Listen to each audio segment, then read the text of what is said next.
Bueno, supongo que ya está. Hola, ¿qué tal? Buen día, chicos. Como pueden saber, o sea, o estoy al tanto, tal vez las clases presenciales vuelvan este miércoles. Hoy es lunes.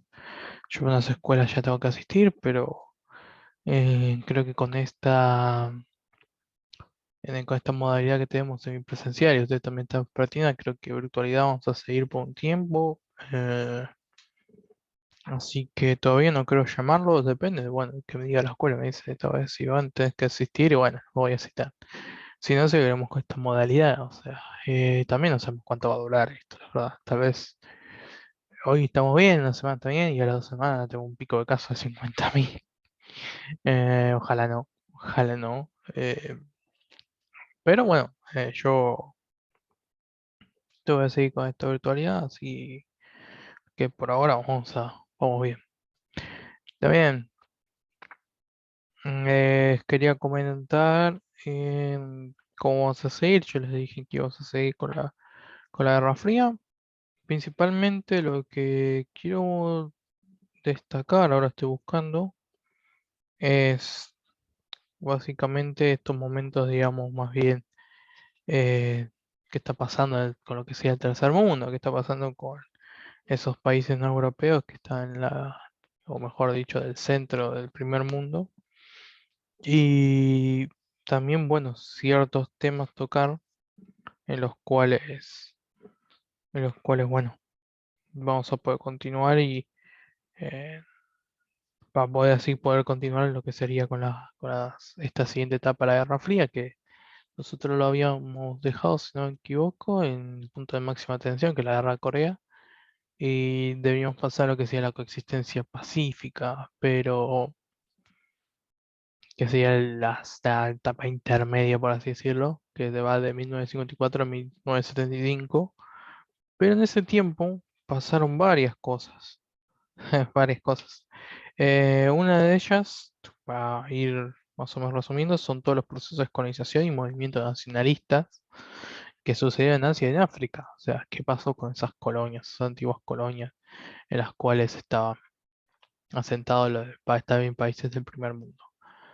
Entonces, me gustaría arrancar, digamos, con eso, o sea, qué es una emancipación colonial, también el trabajo de Mahatma Gandhi en la India, son cosas que marcaron, digamos, la Revolución Pacífica, eh, digamos, la crisis de las colonias francesas, también lo que sería Argelia, que después va a desencadenar en lo que sería eh, la guerra de Vietnam, recuerden también, que también era colonias. Eh, bueno, la guerra de liberación argelina, que más, las crisis del canal de Suez. Eso también es importante. Por eso nos vamos a concentrar también en estos puntos, digamos. También qué significa ser del tercer mundo. La Revolución China, no sé si vamos a llegar o la vimos un poco más, tal vez leerlo un poco más en detalle.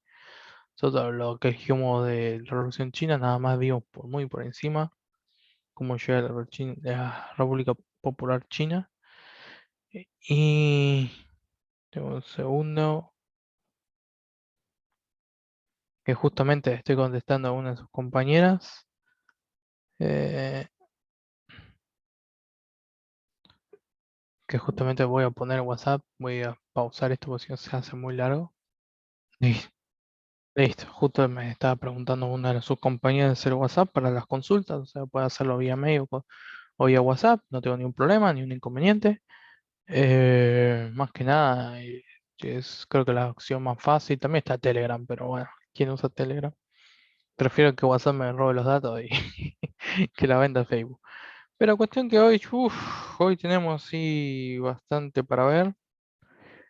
Más que nada eso y después entraríamos lo que sería también algunas cosas del plan Marshall, demás, para ir recabando ya y entrar de lleno en lo que sigue la segunda mitad de segunda mitad esta de la coexistencia pacífica, ¿no? Sería la palabra.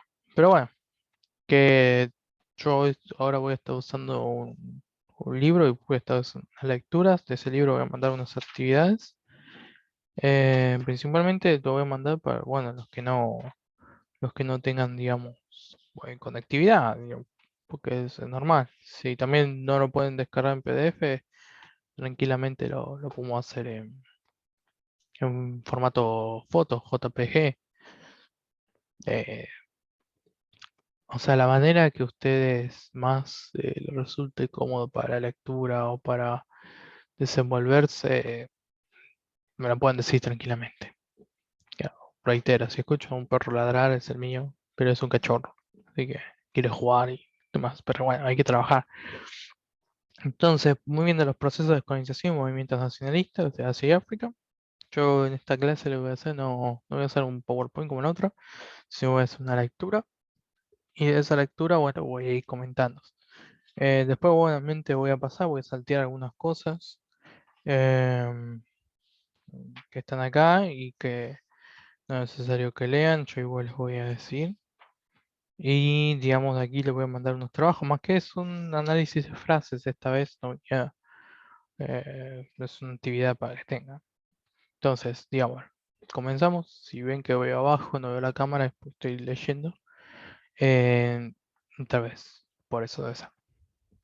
Emancipación del mundo colonial. La descolonización es el proceso que produjo a los movimientos de liberación de los países africanos y asiáticos en los años posteriores a 1945. Ante la Segunda Guerra Mundial, casi 2/3 del mundo estaban constituidos aún por territorios dependientes de las potencias europeas. Eran pueblos bajo la condición colonial, víctimas del racismo, la explotación, la deshumanización que introdujo al hombre europeo en su teoría de supremacía blanca. Si se acuerdan, digamos, lo que sería desde 19 del siglo XIX hasta lo que sea Primera Guerra Mundial, esas colonias estaban en auge de la época dorada. Después de la Primera Guerra Mundial, lo que sucede es que empieza a ver que no estaban protegidas y podían no ser dependientes de esas colonias. Y después ya en la Segunda Guerra Mundial es cuando dan el paso, la mayoría, de independizarse y poder salir de esa órbita europea. Obviamente, como dice el texto, hay racismo, hay explotación. Sí, obviamente sí, pero también había muchos, en contraste a lo que decía, que se sentían parte de ese mundo. No, por ejemplo, Argelia, no, por ejemplo, África, serían ciudadanos de segunda. En Argelia era algo parecido a lo que no diría, puede ser una similitud, puede ser algo fuerte, pero las leyes de Nuremberg, que eran leyes de segunda, no existía eso en Argelia. Pero todos los franceses argelinos que querían ir a Francia eran mirados y tratados como de segunda. O sea, no eras francés puro, por así decirlo. Por eso la superación blanca. En el continente africano, solo Liberia, Etiopía, Egipto en estados independientes. Tras la Segunda Guerra, se desencadenó la crisis del colonialismo, continuaron las luchas anticoloniales, donde ya se había iniciado y comenzado en múltiples naciones de Asia y África. En Asia, la India británica alcanzó su independencia en 1948 perdón, también Pakistán, Birmania y Ceilán. Se liberaron Indonesia, colonias holandesas y colonias francesas en Líbano y Siria. Bueno, estas son unas pequeñas victorias que vamos, principalmente la que acá nos va a importar más, es la India. Los procesos de emancipación del mundo colonial tuvieron dos formas diferentes. Por un lado, la vía negociada con la metrópolis, que intentaban reformar el viejo sistema colonial, otorgando a las colonias reformas graduales, y así Gran Bretaña concedió la autonomía dentro de la Commonwealth. La Commonwealth es, digamos, todos los estados aglutinados bajo Gran Bretaña. O sea, está la metrópolis, pero todos los estados que están en poder, digamos, de Gran Bretaña son partidarios de la Commonwealth. Básicamente la Commonwealth es una unificación de país en realidad, pero bueno, no tiene una traducción, tiene una traducción, pero digamos para este caso sería, si hay que nombrarlo, se llama Commonwealth. Y básicamente aglutina todas las colonias y todos los estados, digamos, dependientes a Inglaterra, lo que sea en uno solo, con la jerarquía obviamente de Gran Bretaña. Em, Casos aquí estaba obviamente la India, también estaba lo que sería algunos países africanos, también estaba de lo que sería las Falklands en su momento, aunque eso después lo cambiaron porque supuestamente Bueno, tiene que ver con el tema de Malvinas, que después lo cambiaron como Estado autónomo y libre que quiere ser parte de la Commonwealth y no está por eso dentro de la Commonwealth. Y es una de las chicanas, digamos, que usan para no decir que es una colonia, ya que desde el siglo XX, más bien desde a partir del fin del siglo XX y siglo XXI principalmente se está tratando de colonizar a través de programas de colonización de la ONU, pero no sirvió. Y menos con los países que son líderes de la ONU. Guiño, guiño. Continuando los procesos de emancipación del mundo colonial, tuvieron dos formas diferentes. Por un lado, la vía negociada con la metrópoli, intentaron reformar el viejo sistema colonial. Controlando las colonias reformas graduales, así como Gran Bretaña consiguió la autonomía dentro de la Commonwealth. También Francia constituyó formalmente el término colonia por los territorios de ultramar en su constitución y transformó su imperio en la Unión Francesa. Por otro lado, la vía de liberación fue el enfrentamiento armado con los países colonizados, con los países colonialistas de Europa. No me salía la palabra, perdón. La resistencia de los pueblos colonizados por Francia condujo a largas y cruentas luchas como la liberación de Indochina, Camboya y Vietnam, y de Argelia, que eran colonias francesas. Estas últimas, como va a ser Vietnam y Camboya, son las que principalmente van a ser más cruentas y sangrientas, y bueno, eso lo vamos a ver un tema con la guerra de Vietnam y demás, y también la guerra argelina en dos momentos. Comenzando con la India, principalmente los movimientos nacionalistas de la India británica, la India pasó a ser un dominio colonial directo del Imperio Británico en el siglo XIX, como lo había mencionado. Los príncipes indios conservaban su poder regional como súbditos. Gran Bretaña instaló ferrocarriles, telégrafos, llevó barcos a vapor, pero prohibió las manufacturas textiles locales, impuso la agricultura para la exportación y llegó a someter a gran parte de su población a la hambruna. Respecto, digamos, a esto, o sea, básicamente Gran Bretaña le llevaba, digamos, todo lo que sería tecnología, todo lo que sería manufacturas de gran industria, por así decirlo, pero no dejaba crecer, digamos, lo dejaba como si fueran commodities. No, no, los commodities son los recursos de materias primas. Em, ¿De dónde me quedé?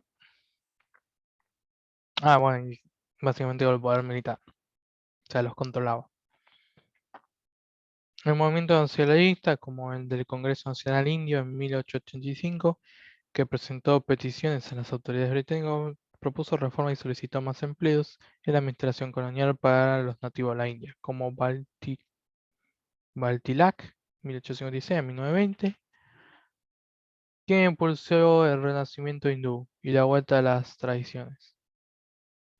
Rechazó al mismo tiempo la educación inglesa y la vacunación contra la viruela. Bueno, eso último, digamos, no era bueno, pero digamos, estos son los principales. De primero van por el tema de negociación, pero como no va, se van, digamos, calentando las aguas y eso produce que, bueno, vaya, digamos, yendo por una mini revolución. Pero tras la Primera Guerra Mundial se formó una nueva generación de líderes, entre los que sobresalieron Mahatma Gandhi, Pandit Nehru.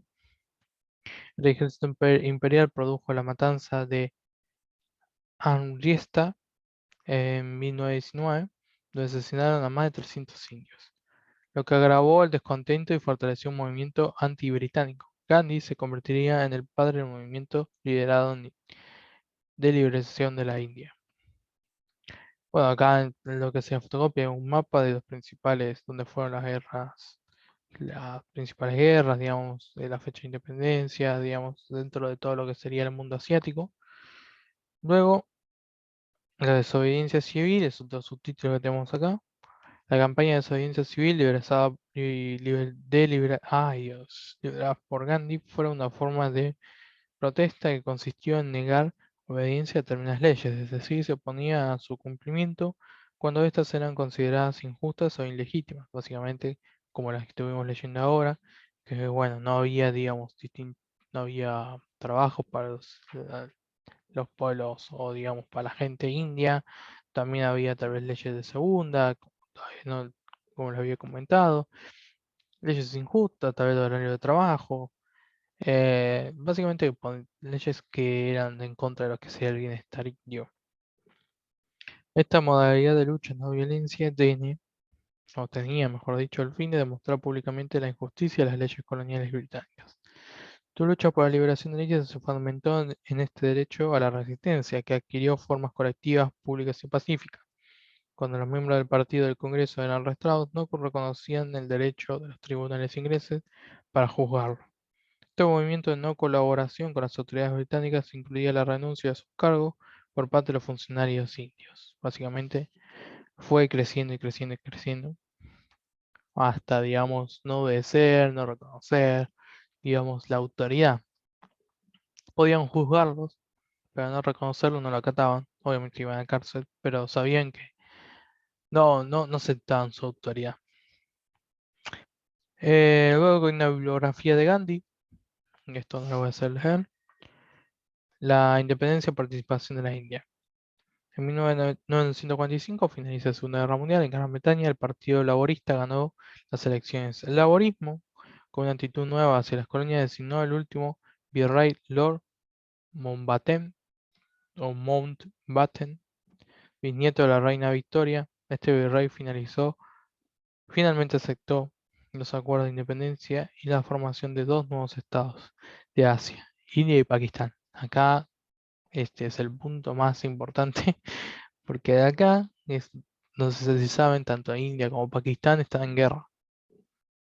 O ahora están con una cierta paz, más que nada por el COVID, pero siempre están en constante eh, conflicto. Siempre hay, ¿cómo decirlo?, escaramuzas o violencia entre su población. Y es en este punto que se divide. ¿Por qué eso? Que se lo dividen mal. Había territorios que eran de la India, otros territorios que eran de Pakistán, y bueno, también la población queda dividida. De un lado le dicen, bueno, acá vienen los hindú, acá vienen los pakistaní, o los dividían por religión, cuestión que no lo hicieron bien. En este punto básicamente es donde se inicia, digamos, el punto de partida, por así decirlo, de conflicto entre Pakistán y India. El proceso de retirada de la administración colonial se concentró en 1945. Las dos naciones fueron incluidas en la Comunidad Británica de Naciones y Nehru, dirigente del Partido del Congreso, fue designado primer ministro en la India. Gandhi había intentado evitar la división y los enfrentamientos con la Liga Musulmana, es lo que acabamos de decir, por eso lo dividieron, que reclamaba la creación de estados separados, por temor a que un país con mayoría de población hindú no respetara a la minoría islámica. Recorría a pie las regiones afectadas en la defensa de las minorías musulmanas, pero su campaña de conciliación no pudo evitar la participación ni la violencia, y él mismo fue una de las víctimas. En 1948, a los 78 años de edad, fue asesinado por un religioso fanático hindú. Gandhi tenía muchas, aparte de liberación de la India, tenía otras metas como eliminar las castas hindú, evitar, digamos, estos conflictos religiosos, pero no lo logró. O sea, literalmente no fue asesinado por un fanático hindú que justamente estaba, porque Gandhi creía que todo podía consistir, tanto los musulmanes como los hindú, pero él básicamente le llegó la muerte por manos de uno de los fanáticos. Gandhi se considera actualmente como uno de los teóricos de la resistencia anticolonial, quien popularizó formas de lucha y protestas no violentas como la desobediencia civil, los ayunos y el rechazo a la cultura occidental. Esto de los ayunos, no sé si saben, hay videos, hay fotos, todo de Gandhi básicamente haciendo huelgas de hambre. Eso también es bastante importante, digamos, en el sentido de que, bueno, son medidas que dieron a pie, digamos, a las próximas generaciones como para poder tomarlas. ¿Cómo voy el tiempo? Voy bastante bien. Queda la crisis colonial francesa, guerra de liberación argelina de 57 a 58. Pero tengo que nombrar para después verlo, así que el canal de Suez. Ya que la Revolución China la vimos, muy por encima, pero la vimos. Vamos bien. La crisis del Imperio colonial francés, descolonización de la Indochina francesa. Los territorios coloniales franceses en Asia, bajo la dominación de la Unidad Indochina, incluían una colonia: Conchinchina o Nam Viet, 4 protectorados: Annam, parte central de Vietnam, Tonkin, Camboya y Reino de Laos, actual Laos. En la Segunda Guerra Mundial, estos territorios fueron ocupados por Japón después del derrumbe de los franceses en Europa, ocupación nazi, y la abastecieron de carbón, caucho y arroz durante ese periodo en la contienda del Pacífico. La resistencia colonial frente a las invasiones japonesas fue organizada por los comunistas y liderada por Ho Chi Minh, el dirigente asiático vinculado a la Tercera Internacional Comunista. Acuérdense que la Tercera Internacional es donde se reunían los trabajadores, y parte de estos trabajadores se rendían los que estaban más con ideología de izquierda, más, y en este caso el comunista. También recuerdo que hablamos que Stalin, por ejemplo, trataba de expandir, digamos, no sé si lo hablé con usted, con otro curso. A ver, no, lo hablé con otro curso porque estábamos viendo Segunda Guerra Mundial, que es cuarta o tercera, y otra técnica, la técnica 6, en el cual Stalin lo que quería hacer era, una vez que consolidaba la Unión Soviética, igual que Mao Zedong o Zedong, era expandir lo que sería el comunismo fuera de sus fronteras, lo cual esto es un claro ejemplo. Miren que lo organizó un comunista. También es importante para lo que va a ver después. El dirigente asiático vinculado a la Tercera Internacional Comunista luego se manifestó hostil al retorno del colonialismo francés y continuó un movimiento por la liberación nacional y anticolonial. Desde China organizó la propaganda y el general Bo Giap preparó la estrategia para la insurrección vietnamita. Tal cual, es una de las sociedades, no es pacífica, es más bien violenta. Digamos, ya estaba organizando las armas para poder evitar la vuelta del colonialismo francés. Con la derrota de Japón en agosto de 1945, luego de la bomba atómica, Ho Chi Minh proclamó en el norte la República Democrática de Vietnam y presidió un gobierno provisorio con la capital de Hanoi. Luego viajó a Francia para iniciar negociaciones con la metrópolis, pero el gobierno francés no aceptó la independencia ni la unidad de Vietnam. De hecho, las tropas francesas establecieron en la región sur de Indochina una república separada. Al finalizar la Segunda Guerra, los países aliados reunidos en la conferencia de Potsdam, Alemania, dividieron Indochina por el paralelo 16, y en 1949 el Reino de Laos se convirtió en un estado independiente y aceptó formar parte de la Unión Francesa. Ese mismo año, Francia concedió al viejo emperador Bao Dai el título de jefe de Estado de Vietnam del Sur. Básicamente quedó divididas. A ver si acá está el mapa. Laos, Annam. Estoy buscando. Es como que quedó dividido, quedó dividido en tres, básicamente. Una parte está Laos, otra parte está Vietnam y otra parte está. Después al sur está Camboya. Digamos, son como. A ver si lo busco más fácil. Lo puedo compartir en. ¿Cómo se llama? Mapa de Indochina. Mapa Indochina. A ver, a ver, a ver, a ver. Este está bueno, ¿eh? Si me lo carga. Cargame este, no quiero ese otro. ¿Me muestra un mapa? Ahí está. Sí, lo puedo ver. Compartimos pantalla. Acá está. Perdón que no lo puedo agrandar más. Básicamente esto era Indochina. Pasamos 45, que se crea Vietnam, que Indochina.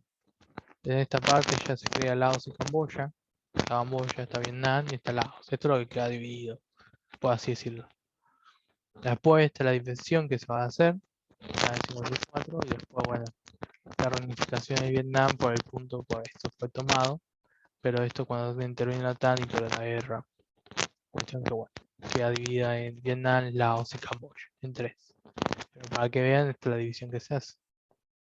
Utilizan el paralelo 16, imaginariamente, obviamente. Luego esto lo dividen tanto en Laos y Camboya, y esto es lo que quería. quedaría así.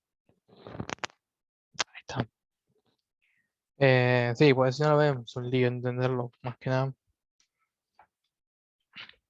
La tensión y los incidentes con las tropas coloniales francesas desencadenaron las hostilidades. Ho Chi Minh tuvo que enfrentar la Guerra de Liberación de Indochina que se prolongó desde 1949 hasta 1954. En 1949, el Vietnam, o la Liga por la Independencia de Vietnam, atacó Tonkin. Los nombres no los voy a tomar. No, los nombres no. Digamos, más o menos Vietnam atacó, digamos, a lo que sería las otras zonas que estaban controladas por las tropas francesas.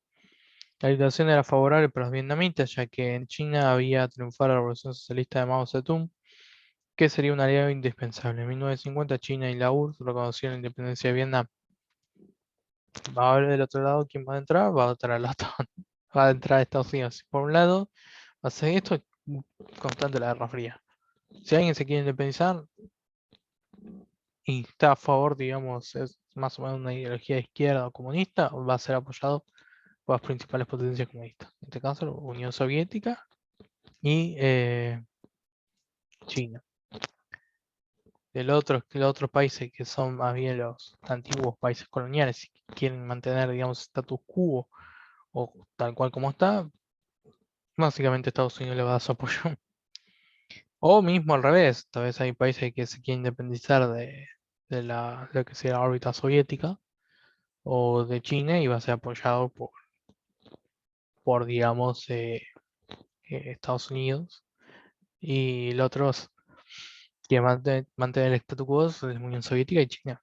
En 1956, no, perdón, en 1954 la derrota francesa en la batalla de Dien Bien Phu, o Yonki-Phu, mejor dicho, determinó el inicio de las negociaciones de paz. En la conferencia de Ginebra se firmaron los acuerdos que reconocían la independencia de Camboya, Laos y Vietnam, este último separado dos estados. En 1956 debía celebrarse un referéndum para decidir la reunificación de Vietnam, pero las tropas francesas se retiraban ante lo previsto.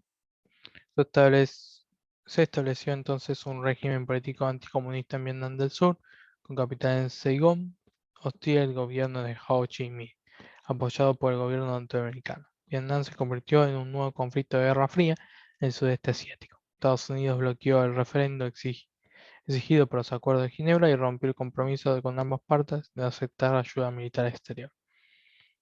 También los grandes países socialistas, China y la URSS, prestaron ayuda a la pequeña y atravesada República de Vietnam del Norte a través de créditos o donaciones, aportes técnicos, becas universitarias, digamos.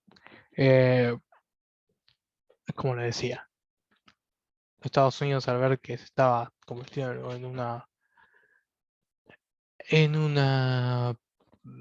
digamos, en un lugar donde se podía reunir el comunismo, donde podía proliferar el comunismo, decidió romper todos los acuerdos, no le importaba, tenía el poder para hacerlo y por lo tanto todos sabemos que va a desencadenar lo que sería la guerra de Vietnam. Con el tema de Argelia,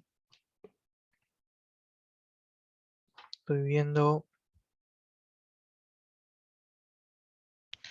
sí, aquí, a ver, Argelia, voy a mostrar también un mapa, voy a buscar, más que nada, ahí volví, volví, mapa de Argelia, está en África, Argelia fue ocupada desde 1830, cuando se instaló el presidencialismo como primeros colonos. Luego, la economía colonial estimuló el cultivo de viñas y productos de vinos. Muchos franceses fueron a Argelia, que se transformó en una colonia de poblamiento. Básicamente primero era para reclusos y luego ya se convirtió en colonia. Eh, la colonización francesa despojó de sus tierras a los argelinos y los desplazó hacia las tierras interiores más áridas. En esta parte. De modo que los campesinos originarios se veían obligados a emigrar a los viñedos o a las ciudades del litoral. Las poblaciones de la montaña, las cábilas de origen bereber, eran tenedores u ofrecían su servicio a las ciudades de Argel. Constantina y Selif, o Setif, mejor dicho. Bueno, esto antes, durante la Segunda Guerra Mundial, miles de argelinos fueron a trabajar a las fábricas francesas para reemplazar a los trabajadores que se hallaban en el frente. Hacia 1950, residían en Francia cerca de 600.000 argelinos. Básicamente transportaban la población que estaba viviendo en Argelia a lo que sería Francia para poder abastecer toda la producción de la guerra.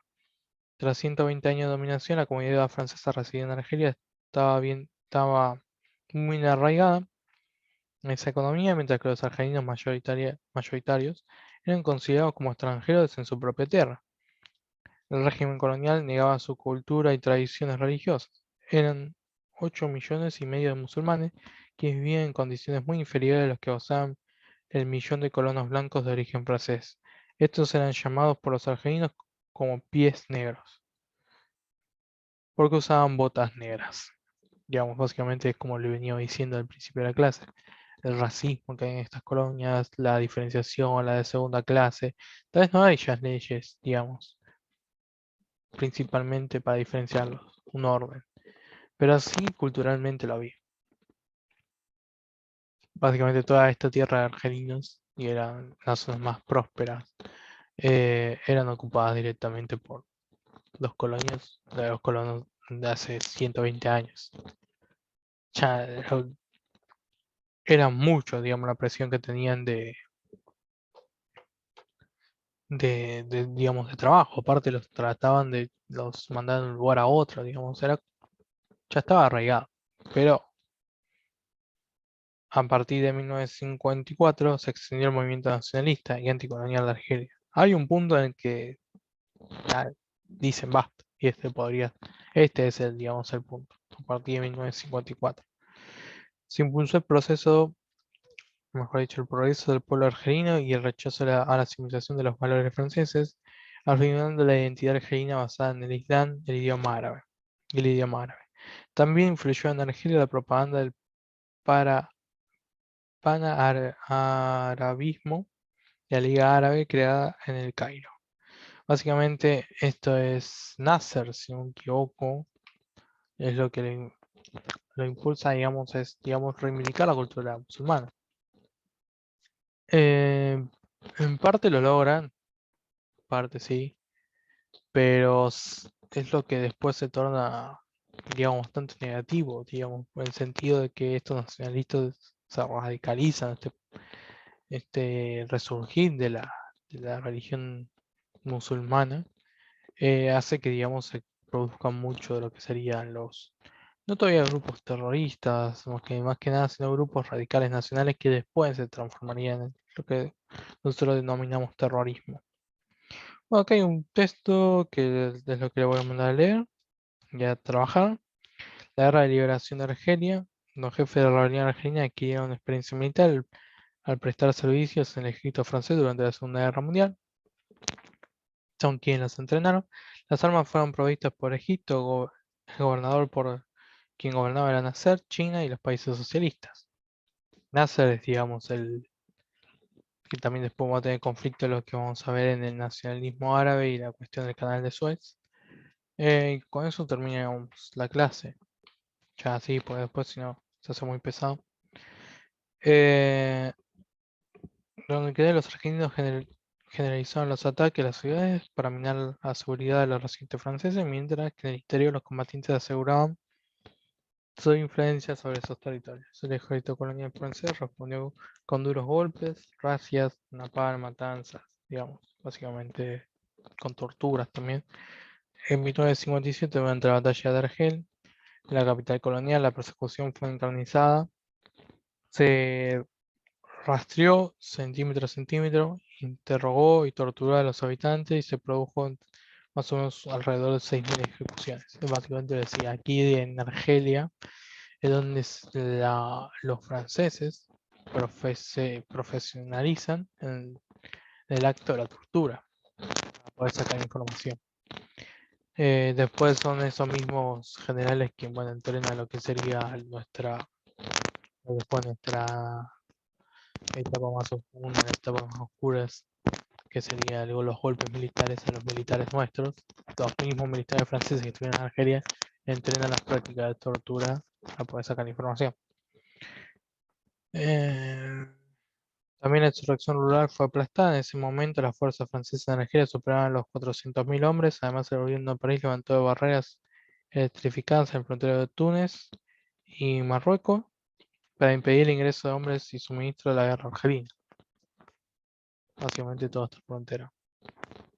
Es que ya pasando, digamos, ya tenés 57, 56, 56, 57, ya pasamos lo que sería el punto más álgido de la guerra de la Guerra Fría, pero igual aún así consistían en estos conflictos, tanto en Asia como en África, en este caso África. En 1956 se produjo la detención de los líderes del Frente de Liberación Nacional, que regresaron de un viaje a Marruecos, donde se entrevistaron con el sultán.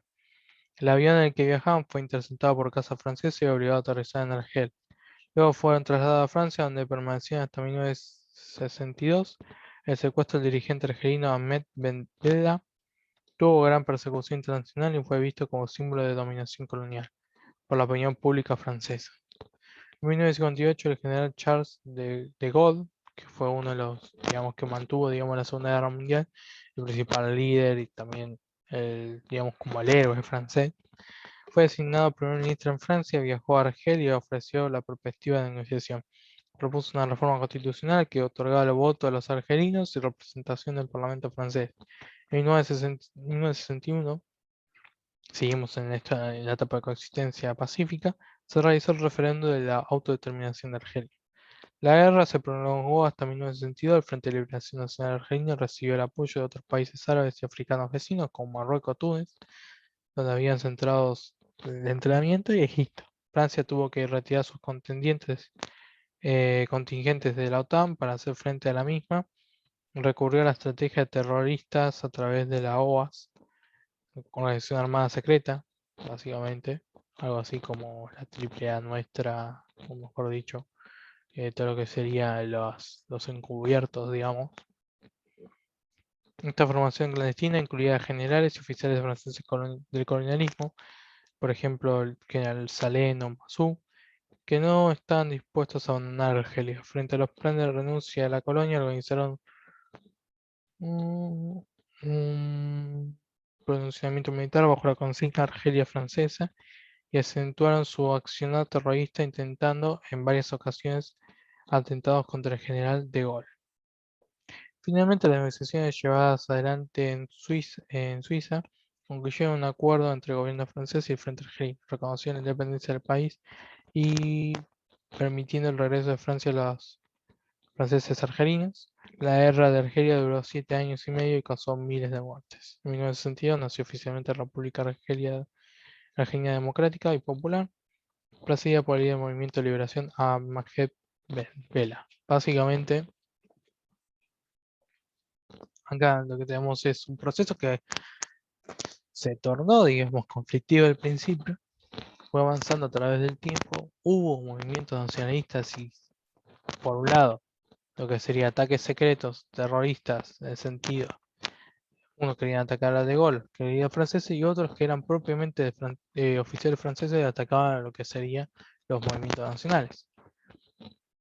Luego de esos, en paralelo, en lo que sería el paralelo internacional, se estaban negociando. Obviamente tardaban, en ese interín, hasta el 62, lo que hizo fue que existía esta guerra. Se quedan así vos por eso. No estoy hablando muy bien. Y por lo tanto, lo que hizo, digamos, es luego, bueno, dar un referéndum y, digamos, permitir que se independice Argelia. Pero como vemos, se fue tornando de algo negativo, lo que sería unas guerras, enfrentamiento armado, hasta una negociación. Mismo por el desgaste, digamos, el desgaste que iban sufriendo, digamos, estas poblaciones y también quienes estaban al frente. Después también de Argelia Independiente o Argelia Colonial.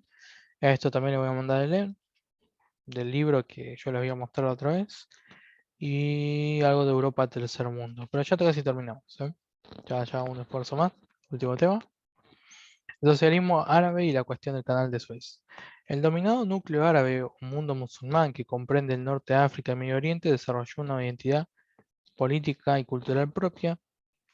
El despertar árabe y la revitalización religiosa islámica estuvieron vinculados a los factores económicos y a la explotación de los ricos yacimientos de petróleo, que transformaron en estos países en exportadores del crudo.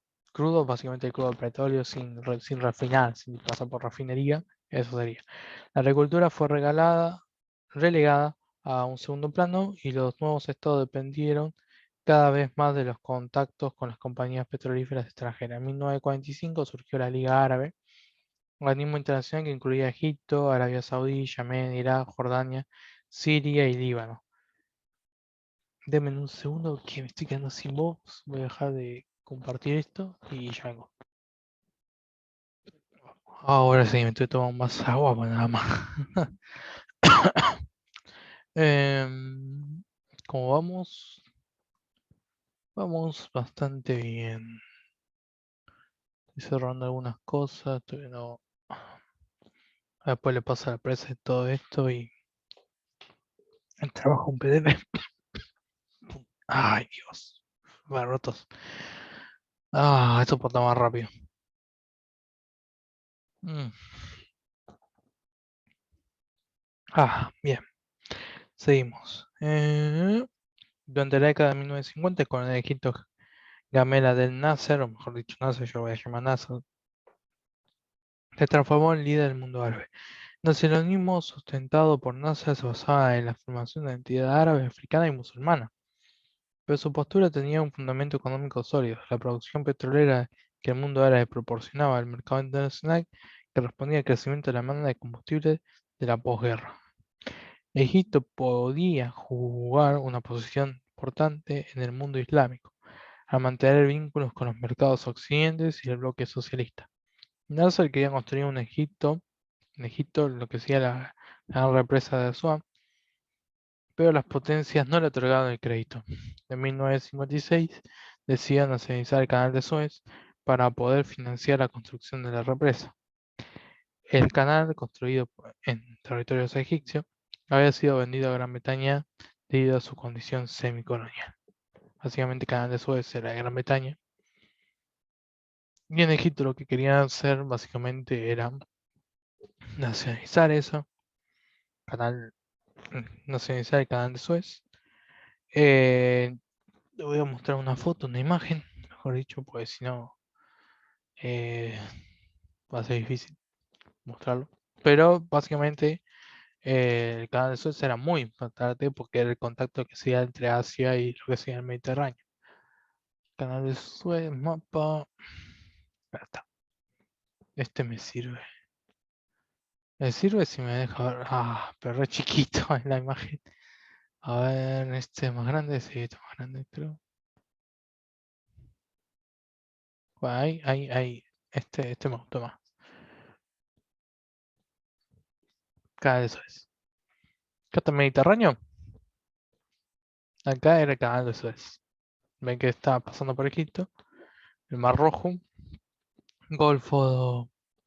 ¿Qué era? El Golfo de Adán, si no me equivoco. Y llegaba a lo que sería.